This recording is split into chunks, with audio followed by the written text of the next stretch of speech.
Hi, Zizaran here with a very experimental build starter for the Affliction League coming up, and this is actually what I am league starting. Now, we have learned our lesson in the past, and whenever you have a experimental league starter, it's very important to have backups, and this is indeed going to be falling zombies. However, if it for some reason doesn't work out, you are leveling as a Guardian Summon Raging Spirits, which is a very true and tested build and a very easy fallback, so you don't have to worry about it breaking your league start. But obviously, falling zombies is extremely experimental. And yeah, this is what I'm going to league start. As soon as I saw that gem, I was like, you know what? There's no race this league. That one. I'm going that one. And I really want to listen to Let the Bodies Hit the Floor while I'm playing this build. And it's going to be an amazing time. And like I said, worst case scenario, if it is trash, then Summon Raging Spirits is incredibly good. And there looks like there's a lot of potential for this build.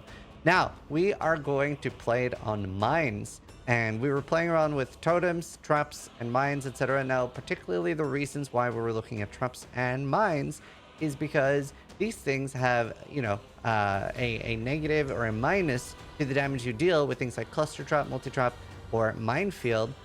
Minion damage is not affected by this. So, in similar of the way the Totem Explode build worked in Crucible, this should be a similar effect. And we have managed to get it to around 5-6 million DPS with not very good gear and no Awaken Gems, etc. So it looks pretty good. It just gotta depend, does it feel trash to play? And then we are choosing the Guardian Ascendancy so we can get Radiant Crusade to have this big fella just run around and clear the screen for us when we're convocating. So that should take care of a lot of the clearing issues. And on top of that, this might be really cool as well. Montegrul's Grasp has some really cool features for zombies, and you might actually be able to use too. Wait. This Zizaran is stupid and wrong. I'm Zizaran from the future, and we have now learned that the zombies are actually not able to use a double Montegrul's, and this is surprisingly a buff because we also just learned that all our calculations are correct. We were calculating that it was the damage of a regular zombie attack, but it is 2.5 times the damage of a regular zombie attack. It turns out the less damage from mine will actually impact our SRS, putting us down from what we hoped for, like 9 million to 4.5 plus Animate Guardian. Honestly, again, it is a very experimental starter. This is what I'm starting with still, though, and we should end up somewhere between 5 and 10 million damage. Depending on what we find, it'll be a spicy league start, boys. And that's with using 1 Montegrul's, which means we also get to use a shield for even more defense. It does not get better news than this. Now, there are some other unknowns with Montegrul's Grasp as well. So, for example, it does have 25% increased raced zombie size. So if we have 2 of these and that actually worked, does that mean we get 50% zombie size? And the fact that they'll just leave massive corpses, is that going to scale our AoE? We don't know. But we will be getting the enemies killed by zombies explode, dealing 50% of their life as damage, and we'll be getting 100% of their life as fire damage. So that's spicy. And we are obviously getting the raced zombies deal more physical damage. So this could be an absolutely insane build. And it is going to be a lot less detailed than normal. But this is something that, assuming it's not dumpster fire of a build, I will be making updates. Well, I'll probably make some sort of update like don't play this if it's bad, but you know. Again, I want to make sure we warned you enough, but again, Guardian SRS, very strong build, and we'll have one of those on YouTube as well. As different from normal, we do not have a step-by-step. We just have the one tree, and this is generally what we're looking at. I'll probably try to switch as early as 38. That's when we get Minefield, and I will be ascending Radiant Crusade. We're very worried about mana issues early on. I'm terrified that I will just run out of mana instantly. Now, obviously, Radiant Crusade will take care of any clear I need, and it would pretty much just be for bosses that I'll drop some falling zombies anyway. But we've gone for a very tanky approach. We will have a 5.4k life at the end game. We'll have 100% suppression, 40 to 25 block, and that's actual block. So pretty good there. No max stress. We have 15,000 evasion, and we have 23,000 armor. Now, a good angle at the end game could be to do a 4th vow. That could be really nice. And obviously, we do have Radiant Faith giving us a bunch of armor there as well, which is nice. So looks pretty solid. We have EB, lots of auras, and you can see that the gear is incredibly easy to get. There is a divination card called Death, which gives the Montegrel's Grasp.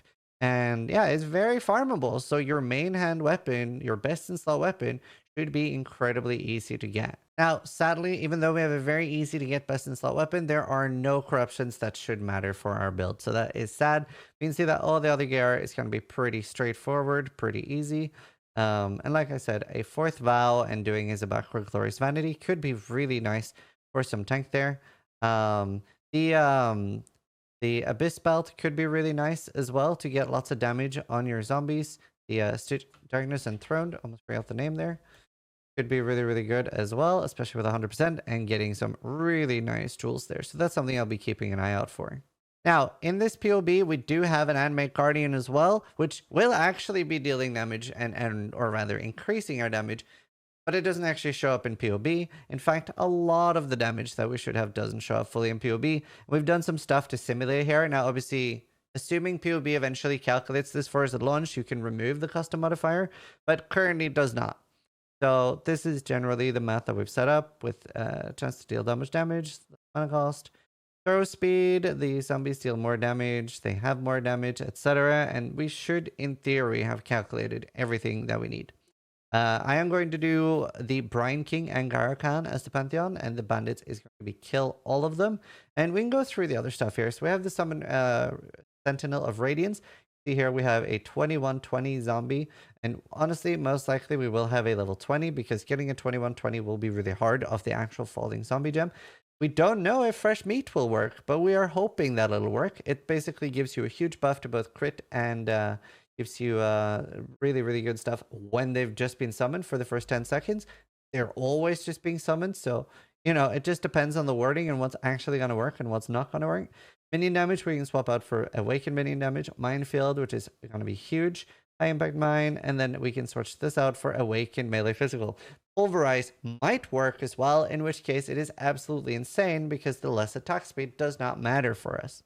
We're going to have Arcanist Brand with Vulnerability, and we have to cast Assassin's Mark.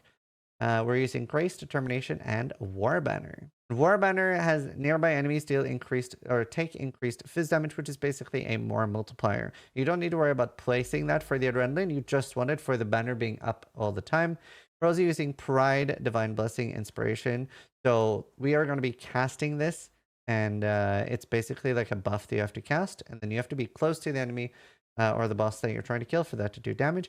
We have a Carrying Golem, Animate Guardian, and Race Spectre with Meat Shield. So we're not even counting like Spectre damage or anything for our damage. This is just the falling zombies. For Spectres, we don't really fully know what to use. So yeah, I'm going to be playing around with loads of Spectres, and I'll have like more specific ones. I might play around with the Proximity Shield Spectres just for more defense because I'm hardcore, but there might be more Spectres that have like any debuffs or something. The problem is we can't use Frenzy Monkeys because, well, they're not allowed to get Frenzy. But we'll play around with Spectres and see if we can find out some good ones. Feel free to give suggestions on if you know any Spectre that deals a debuff to enemies. That'd be great. And then we have a Castle Damage Taken Molten Shell setup. Molten Shell needs to be level 10. Castle Damage Taken level 1. Flame Dash needs to have a required level of 39 or more. And same with Desecrate. So this should be a really interesting League starter, and it'll be really fun to see how it goes. Worst case scenario, SRS looks really cool, and later today or something, we should be getting a lot of the T-Gems. Really looking forward to seeing that. Maybe we'll come up with some others, but so far I'm really heavily leaning towards League starting this. Just having the zombies just drop down that like looks hilarious. And Guardian is such a strong League starter because of the Ascendancy. So we will be taking Radiant Crusade first, and then we will be taking the Radiant Faith next, and then Time of Need third, and I'll be taking Bastion of Hope last. So we did look into using a Reverend Crusade as well, but elemental scaling on this didn't look as spicy, so we've opted for not doing that. There will be a lot of different variants of this. We've seen other people doing Necromancer, etc. And if it has insane damage, it might be something that ends up working both on Pathfinder and Champion, and just going super high on tank, similar to what we did with the Exploding Totems build. So it'll be interesting to see what kind of variations people come up from with this. We will be linking to both a 3.22 and a 3.23 version, depending on if you've updated PoB or not. It shouldn't change anything here, just whether it'll actually load into your PoB or not. So yeah, it looks really good. If you can fit a cluster, particularly on softcore, that would obviously be a lot of damage.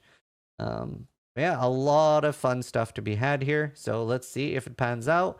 You'll be able to watch me streaming this live on Twitch. I would say every day, but pretty much just every minute. I'm not planning on sleeping a lot. So thank you guys so much for watching. Sub if you liked the video, but more importantly, try to die less than I do and less than our zombies do.